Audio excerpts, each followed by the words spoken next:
Hey everybody, it's me, Steve Schnee, the CD Junkie, and we are going to go through some of my 80s box sets here, 70s and 80s. We'll start with some punk stuff here. This is a Clash box set. I believe this was included in that big one that looked like a boom box, but they did sell it separately for a while. I couldn't afford the boom box, but I bought that. It's a great collection, all the albums. Here's a Buzzcocks singles collection. This has all their classic EMI singles on CD. Angelic Upstarts didn't do well in the U.S., but they have become a legendary punk band. And this is a second Angelic Upstarts box set. Lots of great, pretty darn powerful punk rock there. I especially love that Reason Why album. The Vibrators this is the first two albums, plus some bonus material. I'm missing another Vibrators box. I couldn't find it for this video, but here's the Lurkers. And this includes, they were sort of short-lived on the Beggar's Banquet label, but this is what the box contains, the 5 CDs. The Addicts, wonderful band. Sort of the Ramones if they had been raised on Clockwork Orange. 999 Classic. This is the first 3 albums and live EP. Plus, obviously there's bonus tracks as well. There's more 999. Then now this goes, I believe, into the 90s and later, but still great. Let's get in some post-punk here. This is Sad Lovers and Giants. It's dark, but it's also melodic, post-punk. Some synth in there as well. Really great band. The Sound, I recently did a completely separate video focusing on these albums or these CDs, box sets. And if you love intense post-punk like the Chameleons and Echo and the Bunnymen, definitely check that out. Punishment of Luxury. This is very theatrical, angular post-punk. Very interesting, very unique. The Members, a classic punk, post-punk band. Sometimes they fell into either category. The Skids, to me, some call them punk, I call them post-punk. But, of course, a great band, and this contains a lot of great material. Spirit Destiny, one of my absolute favorites, in the post-punk genre. Kirk Brandon used to be in Theater of Hate, and these 2 box sets are just stellar. Then, of course, Altered Images. The first album was very, very post-punk, but then they became very pop. Their second album, Pinky Blue, is my favorite.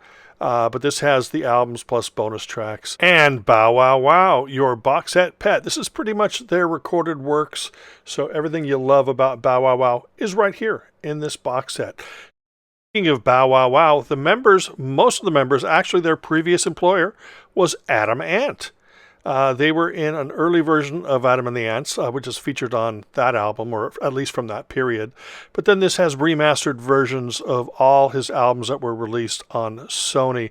These are classic albums. Every album is completely different from the last. This box set contains all those albums plus a bonus disc with like a bunch of unreleased demos, etc. Adam Ant, one of the most underappreciated artists of the 80s. We all love him, but not a lot of people really have dug into that catalog. Lots of great material there. And, of course, Lana Lovitch, Toy Box. I recently did a video on this. Contains her 3 albums. Now, trust me here. U2 used to be classified as post-punk. At least the first... definitely these first 2 albums were definitely post-punk. This falls into that same category, but this is really when they became, right here, Unforgettable Fire and Joshua Tree are, really when they broke through commercially. But this is classic stuff. Now, these are just oversized sets. So anyway, let's jump into mod ska. Now, this isn't mod, but it's sort of that R&B, the same thing that Dr. Feelgood was doing.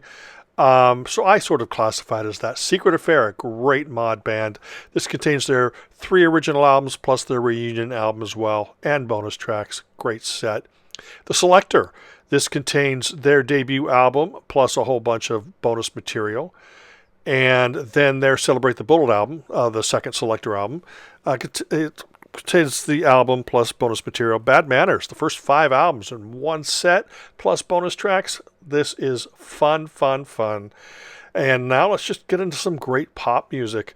Tracy, protege of Paul Weller. This contains her released album, her unreleased album, and tons of bonus material. What a voice. I love her to death. Sam Brown, the A&M years. This contains 2 albums, plus all the associated A-sides, B-sides, remixes, etc. Curiosity Killed the Cat, sort of one of those long-forgotten bands, but I still love them. Contains their first 2 albums, plus loads of bonus material on another 2 discs. Missing Persons, LA New Wave, but pop also because they got commercial. But that first album is classic. Aztec Camera, another great pop band. This covers their 80s and 90s material. And then Mental as Anything, great Australian new wave band. This is the first 5 albums, and it's just all classic material. And The Police, of course, you really don't have to talk about The Police because they're so big. This contains their albums plus a bonus disc of non-album cuts, B-sides and stuff. And then Level 42, their entire career spread over 27 CDs. The first 2 sets there, that one and the one in the middle, have 10 CDs each, and the one there on the left, the later years, that has 7 CDs. So it's pretty much everything that they released. Synth pop band. These are interesting boxes. This is Human League and 2 boxes by Heaven 17. But they contain, 1 or 2 CDs. This is a 2 CD set there. But it contains postcards that feature their single covers. So anything related to those albums or the album that's represented, it's, reproductions of the single sleeves, but in postcard form. So those are all really cool. I only showed you the Human League since that's the most popular of those. And Midjour, this contains stuff from throughout his career, including work with Ultravox, Solo, etc. Classics Nouveau, great new romantic synth pop band. This contains their classic 3 albums. And probably one of the most underrated, underappreciated, quote-unquote, synth pop bands, New Music. This contains their 3 albums, plus a disc of non-album tracks. Let's get into some power pop and some new wave. This is great stuff. There's a great series here. Looking for the Magic. This is covers like influences for later power pop. So that's early 70s US. This is sort of the same thing, but for the UK. And great 3 CD collections. Now let's get into the great new wave and power pop collection. 75 tracks, 75 bands, 3 CDs, incredible set. Harmony in My Head, same thing. Just a bunch of great obscure and popular punk, new wave, power pop. And then Kids on the Street, same thing. Power pop, for all you people that say power pop doesn't exist, there are 3 comps that show it. Rubinoos, one of the greatest power pop bands of all time.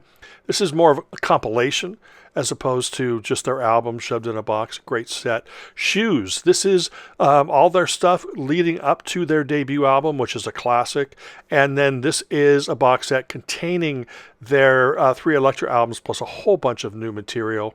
And then the Motors. It's not exactly power pop. It's more rock and roll power pop. But this album, approved by the Motors, the second album, is a great power pop album. But this is the band that gave birth to Bram Tchaikovsky. And this contains Bram Tchaikovsky's 3 albums, plus a whole bunch of bonus tracks. And The Boys, a great British band. This contains their stuff on Safari, which is 2 albums, plus a whole bunch of other bonus material. Vapors, Waiting for the Weekend. This contains their 2 albums, plus tons of bonus material. Yachts, one of my favorite bands of all time. This contains their 2 albums, plus every A and B side. Incredible set. You need to own it if you love new wave, power pop. Definitely check them out. And then Chris Benning. He's not really power pop, but pretty darn close. Anyway, those are the box sets I'm going to show you on this episode of CD Junkie.